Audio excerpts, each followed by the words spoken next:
Pope Francis continues to recover from double pneumonia at the Gemelli Clinic in Rome.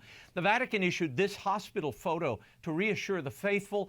For context on this and some analysis, we go to Father Gerald Murray, canon, lawyer, and priest of the Archdiocese of New York. Father, I want to start with this photo. It's the first time we've seen the Pope in over a month. The photo was released on March 16th. As you can see, it shows the Pope seated in a wheelchair before an altar at the hospital's private chapel. Francis is here wearing a purple stole and what appears to be a white cassock. What are your thoughts on what we're really seeing? Well, I'm happy to see the Pope, and you can see part of his face and certainly the back of his head. But number one, that's strange. Why wouldn't they have a complete face picture? Right.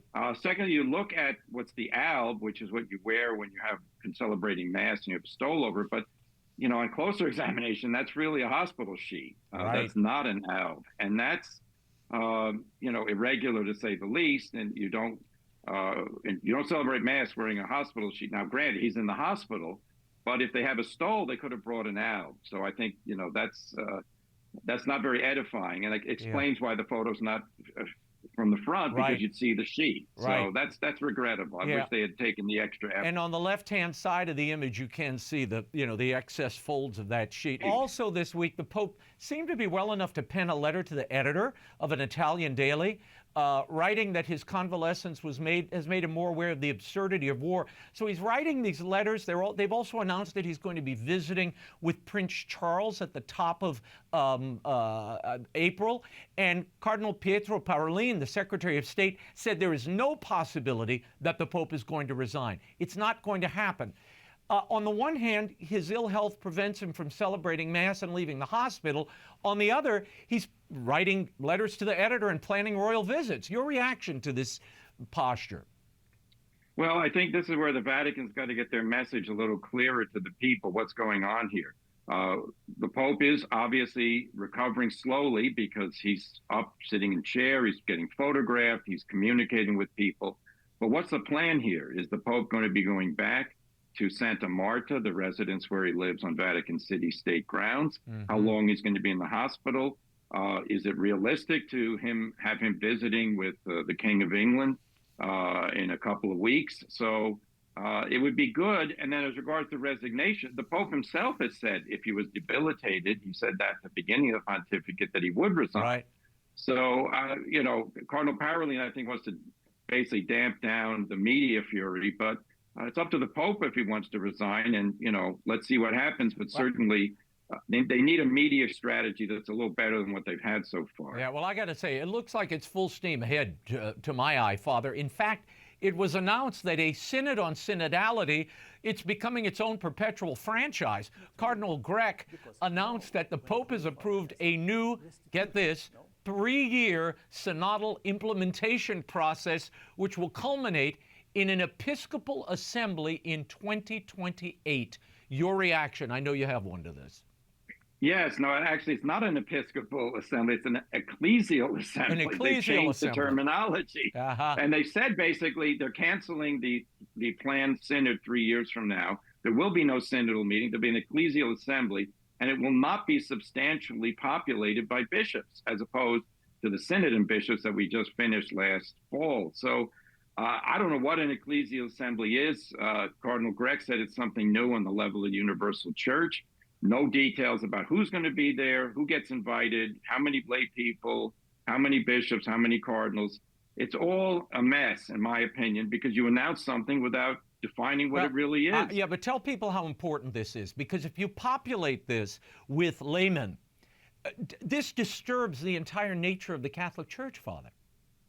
Yes, I wrote an article in today's Catholic thing about it. An Ecclesial Assembly is a creation of the people in the Synod office. It's not, there's no history in the Catholic Church of substituting a synod of bishops with a meeting made up of who knows what percentage of lay people and others. In the Catholic Church, the shepherds are over the flock. The flock is not over the shepherds. And by the way, since this is replacing a synod, it's being given an equivalent value thereby. And the value of the synod, of course, is to issue or help the Pope by issuing a document that will help him govern the church. So we don't need lay people gathering in Rome in a big assembly and then issuing a document and basically telling the world's episcopate and the Pope, this is what we want. I see this subject to manipulation by pressure groups. I think this will be the ideal occasion for those who want ordination of women and the legitimization of homosexuality to come forward and say, the people demand this. Well, wait a minute. The people don't run the Catholic Church. The Pope and the bishops do. And by the way, the one who really runs the Catholic Church is Jesus Christ. We're his representatives on earth, the ordained clergy. So this is a mess. I hope the bishops and cardinals rise up and say, we can't do this. You don't start something with no knowledge of what it is. Yeah. But that's what's happening. I want to get to an odd story. This is out of the Klagenfurt Diocese in Austria. An Episcopal vicaress, we've never had one of these, Barbara Vellick-Frank, has apparently been in charge of a Catholic parish since March 1st. She's a proponent of the ordination of women. And the title of vicar, that title has always been canonically reserved, Father, for priests, as you know. But the local bishop, Joseph Markets, has openly stated that he's created a new extra-canonical title for this lady. And he's calling her, here's the official title, the Vicaress of Synodality and Church Development. Your reaction to this and the canonical implications. Yeah, this is canonically null. There is no such thing as a female vicaress for synodality and whatever else. Women cannot run parishes. She's dressed up in an alb and a pseudo stole. It's ridiculous that the bishop would do this, but it's even beyond that. It's an attack on the nature of the church. In the Catholic Church, the priest represents Jesus Christ, and therefore the parish is under a priest who is the spiritual father of that church and of those parishioners. The bishop has no right to do this. He should be ashamed of himself because he's attacking Catholic doctrine through these symbolic, we could say, street theater performances. And by the way, if the woman believes in the ordination of women to the priesthood, then she's embracing a heretical notion. The church has determined there is no power on the part of the church to ordain a woman a priest. And if somebody attempts to do it, a bishop who is deranged or whatever, the person who's ordained, so-called ordained, and the bishop are excommunicated. So this is a serious matter. You don't play around with Christ's sacrament. That's what this bishop is doing. In a related story, a bishop in Switzerland, Markus Buchel, says he wants to begin ordaining women to combat the priest shortage, Father. He says it's an emergency. And my question is this. There appears to be a movement underway in Europe. There was a carnival in Viareggio, Italy, where a massive float featured a popus, a female pope, flanked by the cupola and white smoke. Now, look, this is pop culture. I get it. But some in the church hierarchy seem to be syncing up with the world here on female ordination. Your thought? Yeah, no, this bishop in Switzerland, this is Christian charity in its height. Bishop, you are attacking the nature of the church that you are shepherding. The doctrine of the faith is not a human creation you can cast aside. It's not a political platform. When you attack the doctrine and say women should be ordained and I want to do it, you're betraying your mission. What he should do is repent and return to the faith. And if he can't do that, he should resign, because he cannot accurately, truly represent the doctrine that he's commanded to teach if he denies that doctrine in public. Before we go, Ed Penton broke a story about Libero Milone. He was the lawsuit that he filed against the Vatican for unlawful dismissal. A Vatican tribunal has ordered key parts of his suit removed from Milone's appeal. He was running the Vatican, overseeing the Vatican finances. Those parts that they want dismissed, Father, have to do with the documented allegations of financial malfeasance, corruption, and obstruction of justice by Vatican officials. You'll recall he was the chief auditor reviewing the Vatican finances from about 2015 to 2017. How can Milone and his attorneys, Father, proceed in his defense, given the key parts of that defense seem to have been removed now?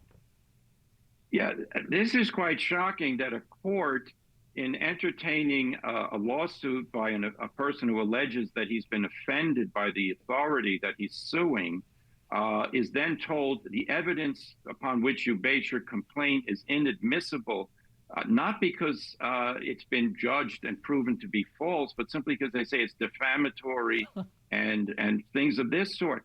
This is absurd in a modern legal system. The weight of the evidence is based upon the nature of what's presented. And in this case, documentary evidence supporting allegations that the reason he was fired is that he uncovered and revealed this kind of thing happening.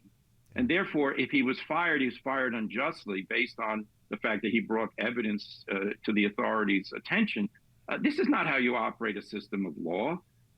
This is very bad. I'm not, I speak as an observer reading the papers. I haven't seen all the evidence, but certainly what I see here, I can't believe that the Vatican thinks that this is a just way of acting, denying a man a right to make his allegations based on documents, written documents. That's it. This is not simply verbal allegations. Father Jerry, we will leave it there, and we'll check in with you soon. Thank you so much.